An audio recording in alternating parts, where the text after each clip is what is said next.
حضرت نوح علیہ السلام کی دعا والدین کے بارے میں۔ پروردگار میری مغفرت فرما اور میرے ماں باپ کی بھی مغفرت فرما، اور جو با ایمان میرے گھر میں داخل ہوا اور تمام مومنین اور مومنات کی بھی مغفرت فرما۔ حضرت نوح علیہ السلام چند لوگوں کے لیے دعائے خیر کرتے ہیں۔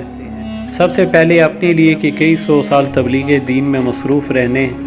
بہت ہی زحمات اور تکالیف اٹھانے کے بعد عرض کرتے ہیں، ممکن ہے اس طویل مدت میں کوئی ترک اولیٰ واقعہ نہ ہوا ہو، مجھے معاف فرما۔ پھر اپنے والدین کے لیے دعا کرتے ہیں کہ ماں باپ نے جو زحمات اور تکالیف مشقتیں اٹھائی ہیں اور ان کو اس مقام تک پہنچایا ہے، والدین کی حق شناسی اور قدردانی کا ثبوت ہے، اور سبق دیا ہے کہ انسان اگرچہ سب سے بلند یعنی مقام نبوت پر بھی فائز ہو، تب بھی والدین سے نیکی کرنا اور ان کو راضی رکھنا اور ادب و احترام سے ان کے ساتھ پیش آنا لازم و ضروری ہے۔ تاریخ گواہ کہ حضرت یوسف علیہ السلام سے اپنے والد گرامی حضرت یعقوب علیہ السلام کے احترام میں معمولی سی سستی کوتاہی سرزد ہونے پر اللہ تعالیٰ نے ان کے صلب سے نور نبوت کو ہمیشہ ہمیشہ کے لیے نکالا، اور حضرت یوسف علیہ السلام کی اولاد میں کوئی نبی یا پیغمبر نہیں بنا۔ معلوم ہوا کہ اللہ تعالیٰ کی نگاہ میں والدین کی عظمت کتنی زیادہ ہے، پس یقیناً خدا کی بارگاہ میں وہی بلند ہوگا جو اپنے والدین سے نیکی کرے گا، ان کے حقوق کو ادا کرے گا اور ان کی خدمت و اطاعت کرتا رہے گا۔ والدین کی خدمت میں ہی انسان کی دونوں جہانوں میں کامیابی کا راز پنہا ہے۔ حضرت امام علی نقی علیہ السلام سے مروی ہے کہ ایک دن حضرت نوح علیہ السلام کشتی میں سو رہے تھے اور ہوا نے ان کے جسم سے کپڑا ہٹا دیا۔ یہ دیکھ کر ان کے دو بیٹے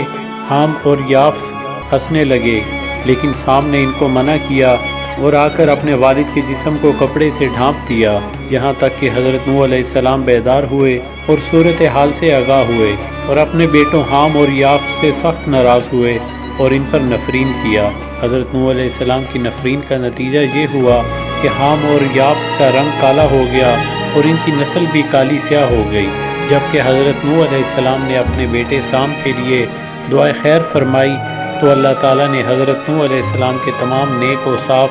سام اور ان کی اولاد کو عطا کر دیے۔ اس تاریخی واقعے سے معلوم ہوا کہ حضرت نوح علیہ السلام کی نگاہ میں والدین کا کتنا احترام تھا کہ اگر نبی کی اولاد بھی والدین کا ادب و احترام بجا نہ لائے تو دونوں جہاں میں روح سیاہ اور ذلیل و خوار ہو جاتی ہے۔ بس معلوم ہوا کہ دنیا اور آخرت میں سرخروئی اور کامیابی سعادت مندی والدین کی اطاعت، خدمت اور ادب و احترام میں ہے۔